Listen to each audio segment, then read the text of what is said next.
Bienvenue dans la vie d'un hypersensible. Alors aujourd'hui, je voulais aborder justement quelque chose qui est d'actualité et qui est en fait triste à dire, c'est-à-dire la guerre. Oui, nous sommes occupés à traverser une guerre, alors même si on ne la vit pas physiquement, ça peut être psychiquement et mentalement pour certains. Et c'est vrai que quand on entend toutes les horreurs qui se passent à gauche, à droite, en fait c'est un peu compliqué de ne pas être dans l'émotion et de ne pas prendre parti pour certaines choses qu'on peut entendre ou qu'on peut voir. En réalité, aujourd'hui, j'étais occupé à regarder un manga que j'aime beaucoup. Donc je m'excuse pour la prononciation, mais c'est les Seven Deadly Sins. Pour les personnes qui connaissent peut-être, en fait ça se passe avec des personnages qui ont une puissance. Et j'arrive donc au moment où on parle un petit peu des archanges. Et alors, à un moment donné, il y a quelque chose qui me fait tilt, c'est-à-dire, nous faisons la guerre sainte. Et alors là je dis, mais ça n'a aucune logique. Une guerre, c'est une guerre. Pourquoi la guerre, elle devrait être sainte? Si c'est saint, en fait, tu tues personne, tu fais pas de mal. Là, ok, on est d'accord, c'est saint. Mais si justement il y a de la guerre, en fait, ça peut pas être saint la guerre. Et tu vois, c'est simplement un partage pour un petit peu voir aussi ce que toi tu en penses. Mais je vais moi te partager, en fait, ce que moi je pense de ça. Déjà, je trouve que toute guerre est stupide et inutile. Mais je trouve que certains rappels peuvent être très intéressants. Certains rappels, c'est-à-dire mettre ses limites. Mettre ses limites, c'est parfois justement dire stop. Et pour dire stop, en fait, certaines personnes ne comprennent pas autrement qu'en fait, en mettant un bon stop pour justement dire, attends, whoop, là, tu vas trop loin, tu vois. Et c'est important de pouvoir justement réussir à mettre ses limites. Mais pour moi, arriver jusqu'à tuer quelqu'un, tu vois, entre foutre une baffe à quelqu'un, je trouve que c'est ok. C'est pas la fin du monde. Ça s'appelle justement parfois, en fait, se dire, waouh, j'ai peut-être été trop loin, il faut que quelqu'un mette la limite. Mais entre tuer quelqu'un, c'est que tu enlèves justement la vie. Mais en fait, qui es-tu pour enlever la vie? Alors, les plus parano vont me dire, oui, mais tu as déjà tué, tu as déjà justement enlevé la vie, que ce soit à travers d'une mouche, à travers d'un moustique ou autre. Ok, d'accord, mais là on parle d'un être humain. Donc un être humain, ça peut être ta femme, ça peut être ton frère, ça peut être ton père, ça peut être ta mère, ça peut être juste simplement une connaissance, enfin peu importe, ça peut être un ami. En fait, il y a toujours un ami de quelqu'un, que ce soit le père ou la mère de quelqu'un. Et toutes ces guerres-là, en fait, pour moi, elles sont tristes. Alors, je sais qu'il y a le côté reconstruire pour donc détruire pour reconstruire, donc pour bâtir quelque chose de nouveau. Je sais qu'il y a plein de choses au niveau financier. Je sais qu'il y a plein de choses au niveau des religions. Je sais qu'il y a plein de choses au niveau politique et qu'on ne peut pas être d'accord sur tout. D'accord. Mais à partir du moment où tu enlèves la vie pour simplement acquérir encore plus de biens matériels ou tout simplement acquérir encore plus d'argent ou de pouvoir, en fait pour moi tu es un malade mental, clairement.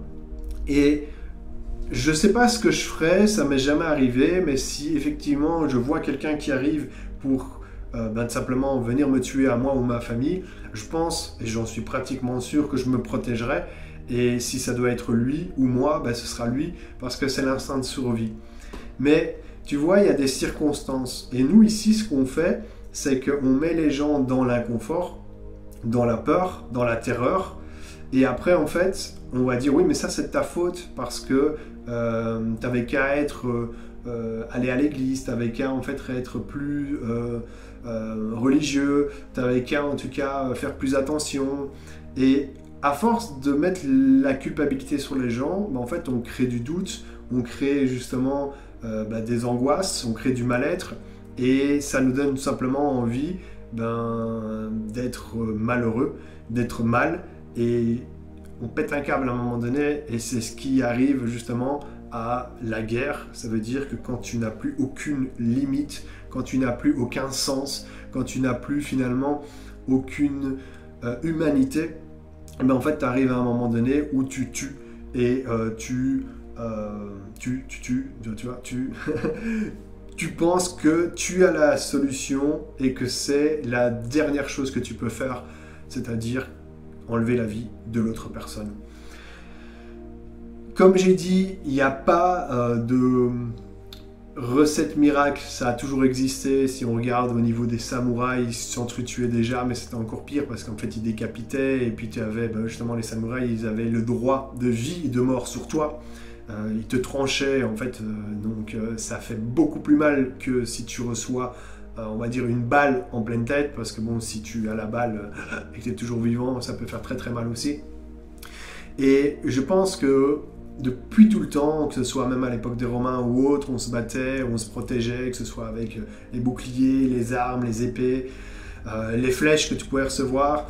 Aujourd'hui, en fait, c'est totalement différent parce que tu peux avoir un gars qui est aux toilettes tout simplement, il s'est levé, il a pris son café, il appuie sur le bouton et il y a, je sais pas moi, 10 000 vies qui sont parties comme ça en fumée, simplement en appuyant.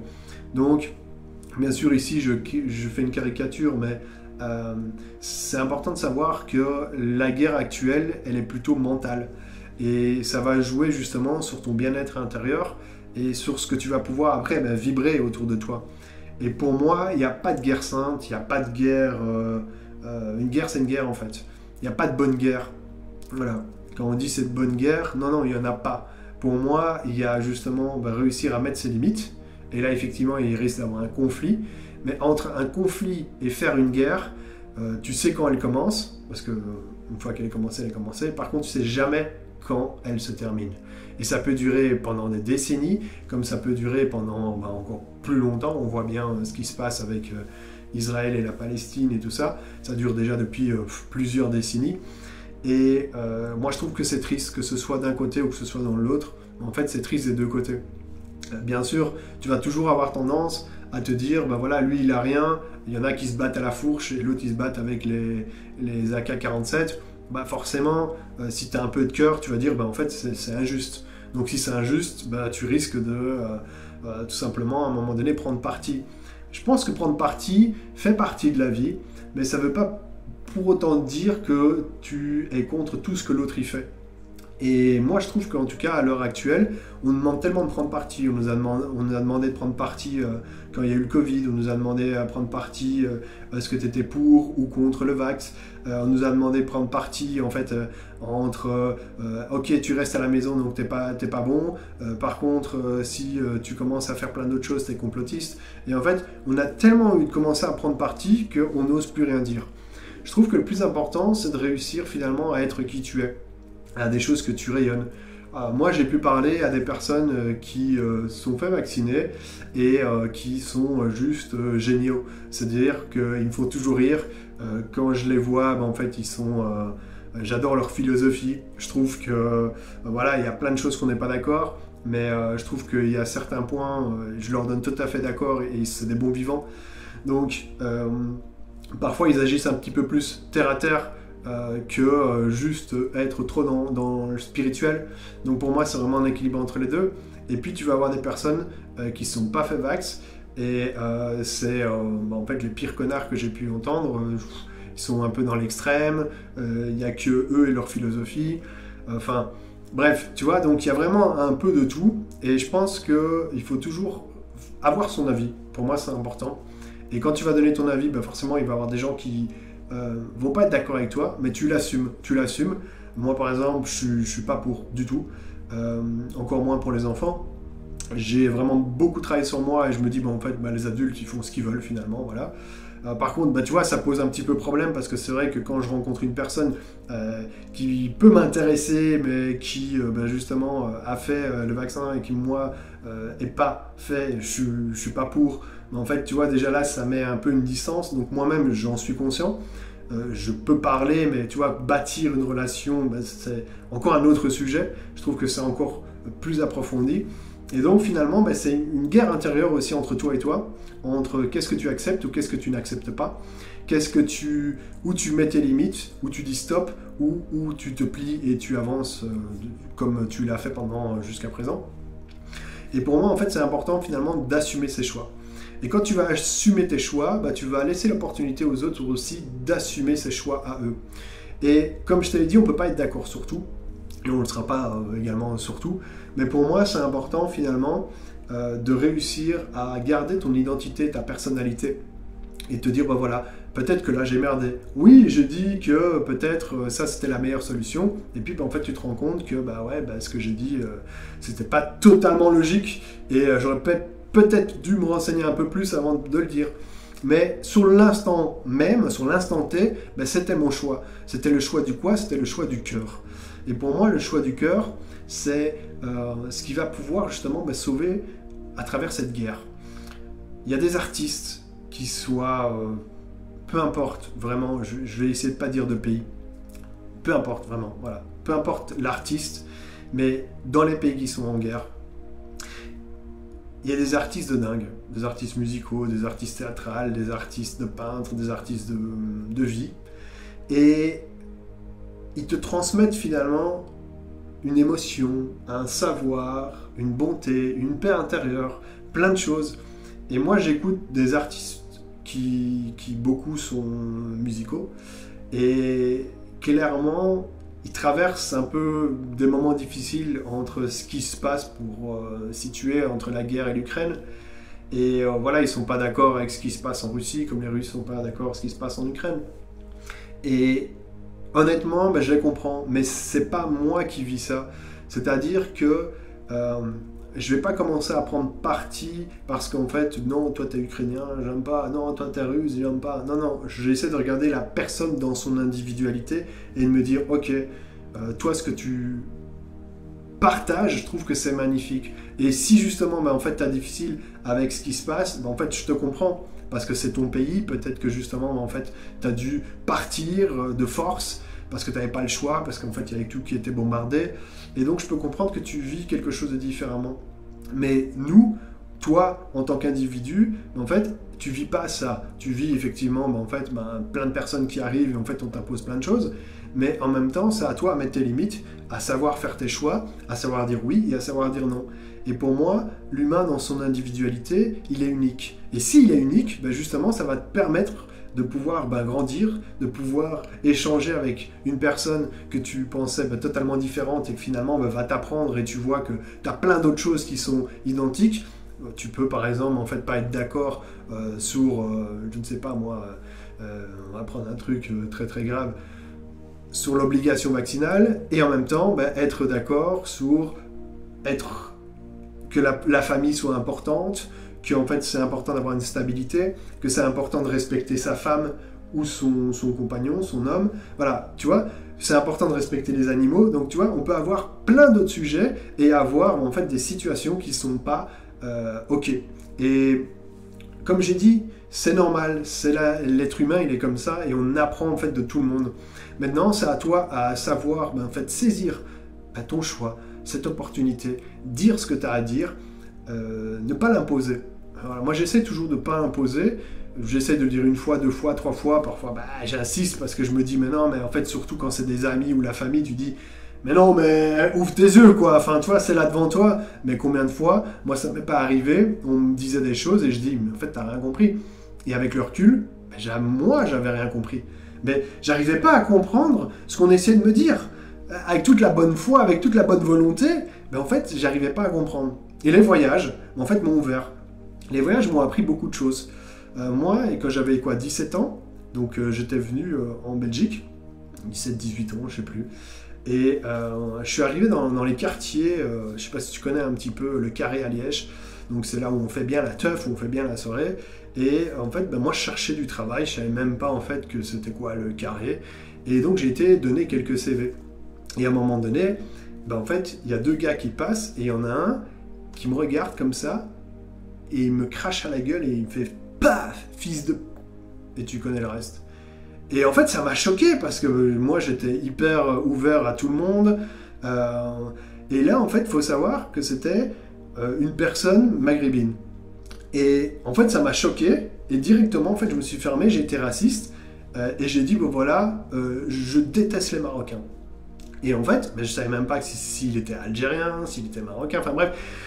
Tu vois, j'ai directement nommé un pays qui, je ne savais même pas en fait d'où il venait le type, ça peut venir de Tunisie ou autre, enfin tu vois, et de la Turquie, ou enfin peu importe. Et en fait, j'ai nommé directement un Marocain, et en fait, directement, je crée la guerre et la haine contre ce pays-là.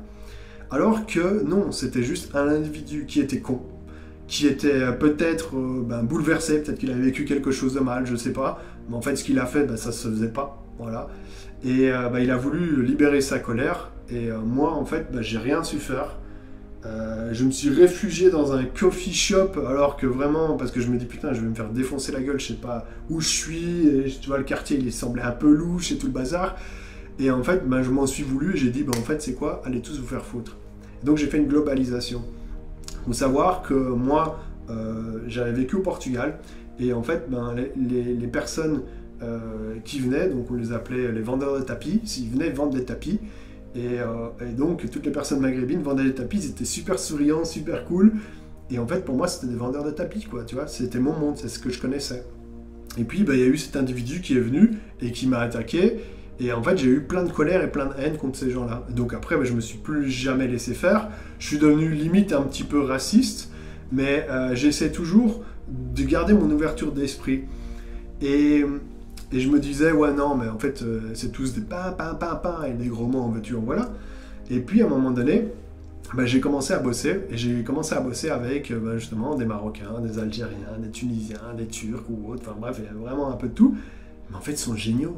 J'ai adoré, en fait, je me suis même retrouvé un petit peu dans ma famille, parce que moi, étant portugais, en fait, on avait plein de similitudes.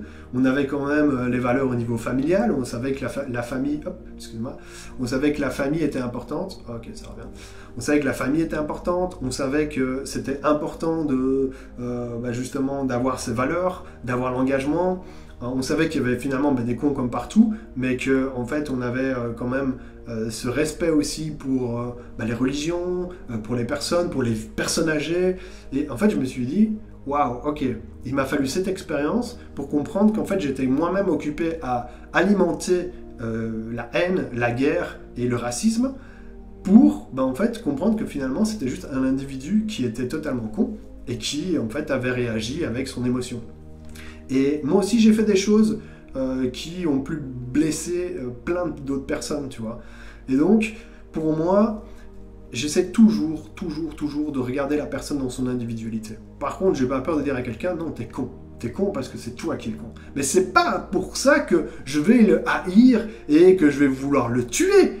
Je vais peut-être vouloir lui foutre une claque, peut-être qu'on va s'en foutre une ou deux et compagnie, mais à un moment donné, quand je vois, c'est comme les lions, c'est le territoire, tu fais chier, plaque, on se bat, et puis en fait, ok, on va boire une bière, on est amis, enfin c'est pas la fin du monde. Et pour moi, ça, c'est l'importance de se dire, ok, on a ce côté animal, on a ce côté instinctif. Et donc c'est important de pouvoir également se protéger. Et moi, ça m'est arrivé de recevoir une bonne droite et de me dire waouh, enfin être à moitié vraiment conscient. Et ok, je me suis calmé. Et puis il y en a eu d'autres. En fait, j'ai gagné. Et je me suis dit ok, mais à quoi ça sert toute cette violence? Et moi, justement, j'alimentais un peu ça parce que en fait, je savais pas comment la canaliser.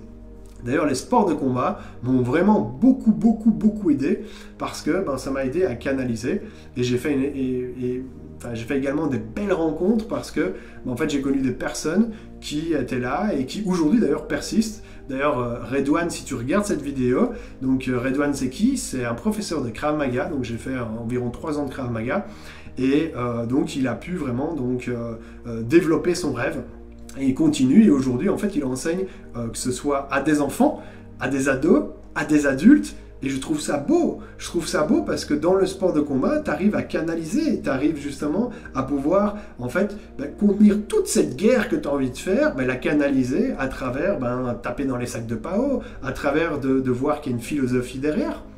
Donc, voilà, les personnes qui justement veulent découvrir ce sport et qui habitent du côté de Mons, donc en Belgique, n'hésitez pas à aller voir Redouane, c'est un être humain, c'est vraiment une belle personne, c'est quelqu'un qui persiste, qui invente, qui continue, et je trouve que c'est génial parce que moi ça m'a vraiment aidé à canaliser toute cette haine, cette colère, cette énergie, que j'en avais un peu marre en fait, tu vois, et que j'avais envie de balancer tout mon pu à travers le monde, mais en fait c'était moi qui puais, et j'ai dû simplement me remettre en question et me dire ok, qu'est-ce que j'ai envie? Et à un moment donné j'ai été trop dans le namasté, non tout va bien, le monde il est beau, il est joli, prenons-nous dans les bras, mais en fait ça fonctionne pas non plus parce que t'es faux, t'es pas qui tu es totalement, parce qu'en fait t'as les deux parties, Et tu vois, c'était très contraignant parce qu'à un moment donné, ben, j'avais tout simplement envie de dire oui, prenons nous tous dans les bras, avançons vers un monde meilleur. Mais quand tu vois que finalement, ben, en fait, il y a quelqu'un qui arrive et lui, il fait que profiter, et toi, en fait, tu donnes, mais en fait, l'autre, il donne pas. Et à un moment donné, mais tu dis, mais non, et tu dis, mais c'est pas grave, on accepte tout le monde comme on est, namasté, non, namasté, coup de boule. À un moment donné, c'est mettre des limites. Par contre, et je le dis et je le répète, je ne suis pas pour le meurtre. Ne nous tuons pas. Et alors, je parle même pas pour le viol, hein, parce que quand tu touches aux enfants, ben, tu as envie justement de tuer la personne. Mais là, j'ai envie de lui dire, il faudrait ben, justement des médecins qui ont étudié, qui sont vraiment pointus dans leur domaine, et qu'on leur coupe les coucougnettes, et en fait, et après on les recoue, comme ça ils n'auront plus la pulsion. Voilà, il y a d'autres solutions, mais on ne les tue pas, Et les enfermer, de toute façon, ça sert à rien, parce qu'ils vont devenir encore plus fous. Donc, une bonne chirurgie, avec un bon médecin, je trouve que c'est important, et surtout en 2024, on peut le faire. Donc voilà, il y a plein de solutions, et pour moi, en tout cas, c'est vraiment important de pouvoir finalement libérer aussi notre colère qu'on a là, et pas toujours dire, mais non, c'est pas grave, c'est comme ça, c'est la vie, non, non, non, non, non, non, non. À un moment donné, c'est stop, stop. Quand tu dis à un gamin, stop, tu vas au coin, c'est comme ça. Ah, l'intelligence à travers le temps, c'est que maintenant tu lui dis tu vas au coin parce que tu as fait telle bêtise, on ne brûle pas une feuille, tu peux foutre le feu à la maison, tu vas au coin, il sait pourquoi il va au coin. À l'époque, c'est tu vas au coin, pourquoi? Je sais pas, tiens une baffe, cadeau, paf, c'est offert par la maison. Ben, l'enfant, il sait pas ce qu'il a fait comme connerie, il en a peut-être fait 1000 sur la journée. Donc c'est important, mais ça c'est les parents actuels pour moi qui ont eu plus de connaissances et une autre philosophie de vie. Quand même, les parents ont fait du mieux qu'ils ont pu. Tous les parents ont fait du mieux qu'ils ont pu de toute façon. Mais toutes les guerres également, ça amène parce qu'en fait tu as tué mon frère, parce que tu as tué ma cousine, parce que tu as tué mon père, et maintenant moi je tue ta famille parce que tu as tué mon père, mais je tue toi ton grand-père, et blablabla. Mais en fait non, arrêtons. Ça doit être hyper difficile pour certaines situations, bien sûr, mais ne reproduisons pas en fait le meurtre. Comme j'ai dit, en fait un duel, une bonne patate, gauche, droite, gauche, hop, ok, on est un peu là, on a un peu mal, on a une dent qui pète, voilà, ça fait mal, c'est comme ça. Mais par contre, je vais pas te tuer. Et encore moins, si je vois que tu es par terre, parce que tu es tombé dans les pommes, je vais pas venir te mettre un penalty comme moi j'ai déjà eu. Mais c'est quoi ce délire en fait? Il est par terre, c'est fini. Non, il y en a, en fait, c'est comme je sais pas si tu vois un peu les MMA, mais en fait, dans les MMA, ils sont là, gauche, droite, et puis ta, parce qu'ils se disent, c'est jamais qu'ils se relèvent.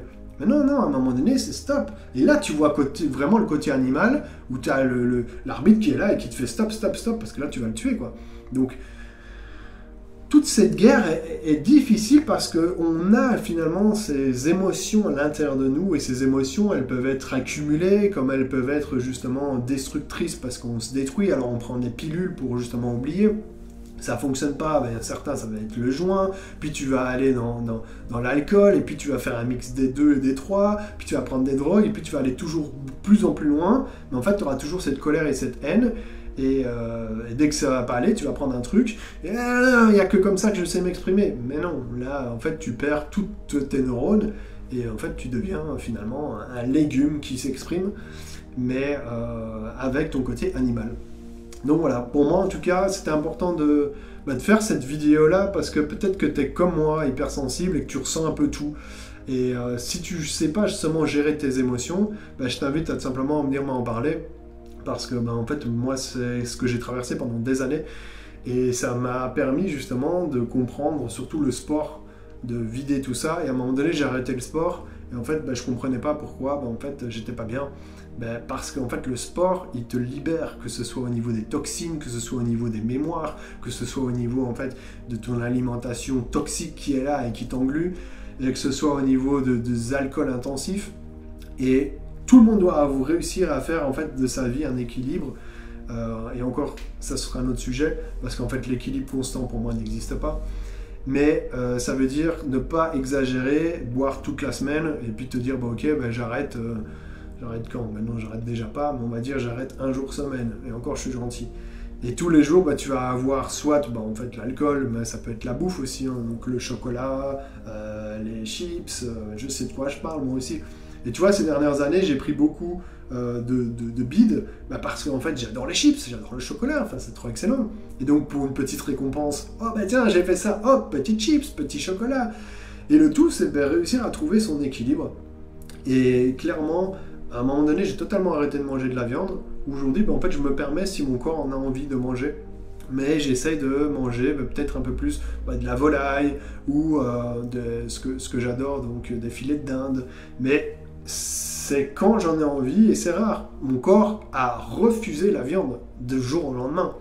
Donc là, directement, il y a eu une guerre entre moi et moi en me disant, mais attends, moi j'adorais ça, j'adorais le goût du sang.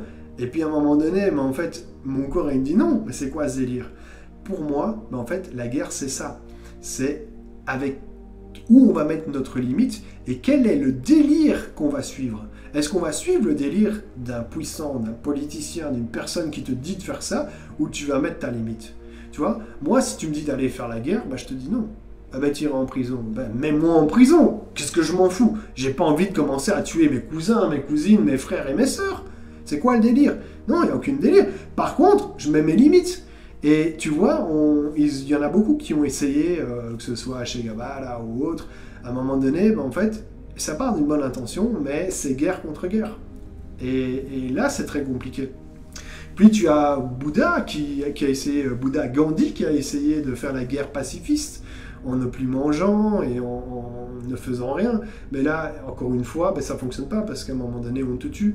Donc, c'est pas facile, j'ai pas la solution, mais pour moi, faut se défendre et en même temps savoir mettre ses limites, mais ne jamais tuer l'autre. C'est-à-dire, à partir du moment où tu vas franchir le pas, là, tu rentres dans le cas de meurtre. Par contre, il faut analyser, et ça peut aller très vite. S'il y a une personne qui vient massacrer ta famille, moi, j'appuierai sur la gâchette.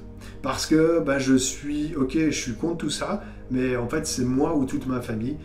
C'est comme ça. Mais là, ici, il n'y a personne. Il n'y a personne autour de toi. Regarde autour de toi. C'est une guerre un peu mentale, un peu fictive, un peu médiatique. Tu vois? Un peu ce qu'on a fait juste ces dernières années.